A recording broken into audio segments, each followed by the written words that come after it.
Coucou, j'espère que vous allez bien. Alors, à la demande de pas mal de personnes, parler un petit peu du mix média. Comment on va parler surtout de quel matériau on a besoin pour le mix média. Donc, je vais vous montrer, on va dire, mes deux dernières toutes petites réalisations. C'est un petit carton de récupération de cornflakes. Donc, pour arriver à situer un petit peu. Donc, on peut réaliser des petites choses comme ça. Et j'ai réalisé aussi ceci. Mais on fera une réalisation ensemble, hein, un pas à pas, comme ça vous verrez un petit peu, tout en étant très simple. Donc maintenant, je vais vous montrer le matériel dont vous avez besoin pour réaliser ceci. Des fois, il ne faut pas grand-chose. Alors, donc, quand vous allez travailler en mix média, vous pouvez travailler, je dirais, sur tous les supports possibles et imaginables. Vous pouvez travailler sur un châssis, sur une base entoilée. Vous pouvez travailler, comme on l'a vu là, sur un carton. Alors là, j'en avais mis plusieurs, hein, parce que pour arriver quand même à une épaisseur. Donc là, c'est du carton. Il y en a qui vous diront, ah non, on ne travaille pas sur le carton. Là, c'est un chipboard. Donc, vous voyez, un petit peu médium, donc ça. Alors, je vais être honnête, par contre, ce qui reste le mieux pour travailler en mix média, c'est le bois.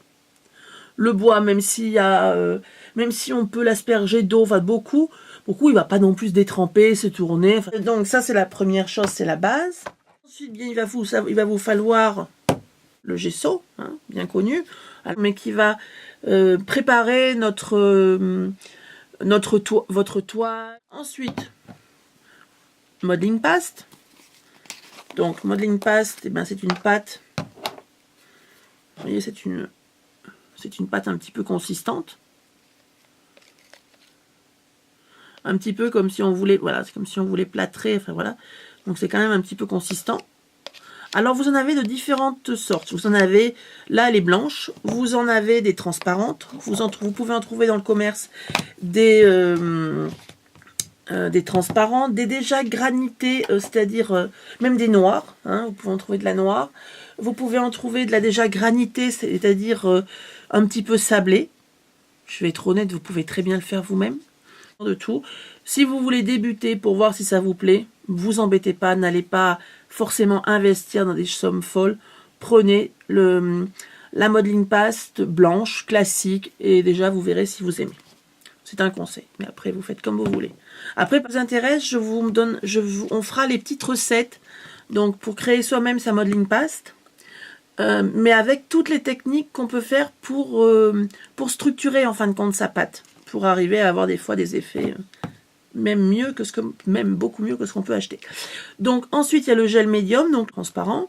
Ça c'est ce que vous avez vu, c'était l'effet que j'avais donné là. Donc sur celui-là vous avez donc le gel médium qui est là. Voilà, bon, à part que j'ai le repeint par-dessus, mis des paillettes. Les choses blanches que vous voyez là un petit peu, c'est du modeling paste. C'était pour retenir un petit peu, pour faire un peu de la matière. Donc les couleurs primaires, sachant qu'on peut faire avec ça, faire toutes les couleurs de l'arc-en-ciel. Donc ça, c'est ce qui est primordial. Vous pouvez aussi prendre j'en ai plus. Moi, je suis un peu en panne en ce moment. Je vais vous montrer ce que vous pouvez prendre aussi, qui n'est pas forcément obligatoire, mais qui va vous permettre quand même de faire des effets encore plus jolis. Donc vous allez pouvoir prendre des sprays, comme ceci. Donc là, vous les avez vus dans mon dernier haul. Vous allez pouvoir prendre donc des sprays comme ça. Alors moi, vous voyez, j'ai donc ceux que j'ai achetés la dernière fois. Le doré, en plus, je l'ai testé, il est très très beau.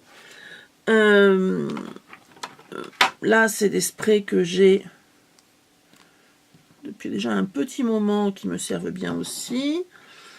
Vous voyez, là, c'est un doré pailleté.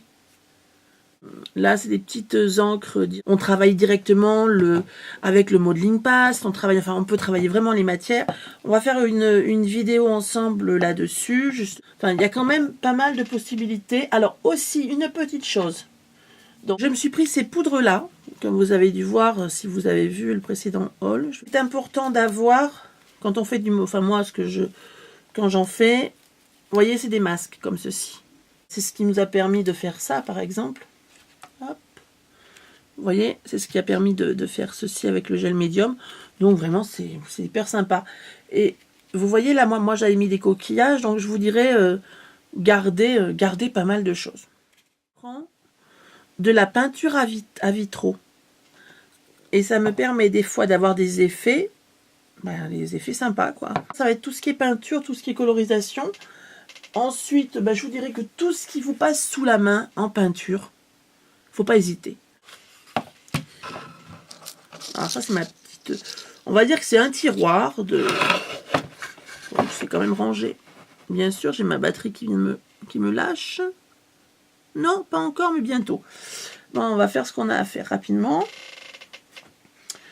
Voilà, en fin de compte, c'est un de mes petits tiroirs où il y a certains de mes chipboards. Donc, comme vous pourrez peut-être les reconnaître, il y en a certains qui font partie du dernier haul de la boutique Scrap New Age.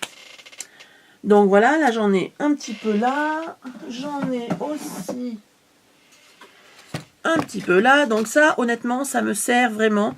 Si un jour vous voulez que je vous fasse faire un tour de ma scrap room, je vous le ferai. Mais je ne le fais pas si on me le demande pas. Voilà, vous voyez, j'ai pris des petits rondins de bois qui peuvent servir. Bon, il y a des choses qui me servent aussi dans le scrap pur et dur, mais dans le mix média aussi. Je me sers aussi, hop, je vous montre. Je vous sors carrément les tiroirs, hein, ça sera pas plus mal. Je me sers aussi de demi-perles. Donc ça, c'est même pas des demi-perles, c'est vendu. C'est vendu comme des perles de pluie dans les sites de mariage, et ça coûte beaucoup moins cher que des demi-perles, forcément. Bon, ça par contre, c'est des demi-perles que j'ai depuis très longtemps. Bon, ça vous les reconnaîtrez, hein, c'est les demi-perles de chez Action. Par contre, je crois que j'en avais 2-3 à ranger là. Je travaille aussi sur un autre projet, enfin bon, c'est un petit peu. Donc voilà, et on a quand même, il y a quand même on va dire qu'il y a un petit peu de quoi faire. Voilà, donc ça, c'est bien pour le mix média aussi. Je vais vous montrer pourquoi après. Vous pouvez aussi très bien prendre des fleurs. Alors, voilà. On va revenir avec celui-là. Donc, là, j'avais utilisé donc des perles de pluie que j'ai collées. J'ai utilisé donc des petites fleurs. J'ai utilisé de la guipure, de la dentelle. Là, j'ai collé justement, j'ai travaillé avec de la dentelle. Là, avec de la twine. Enfin, voilà, c'est... honnêtement, dans le mix média, on se lâche. On se lâche et on fait des choses sensationnelles. Après, voilà, vous pouvez les incorporer à des projets même d'albums. Vous pouvez les mettre en couverture. Enfin, il y a vraiment... Voilà, moi, honnêtement, quand je fais du mix média, je me lâche. Mais on va faire quelque chose ensemble. Je pense que je recharge ma batterie et je me lance à vous faire ça très rapidement. Voilà. Je vous dis à tout de suite. Et on va faire un petit tuto, enfin, c'est même pas vraiment un tuto, mais je vais vous montrer comment faire simplement du mix média. Voilà.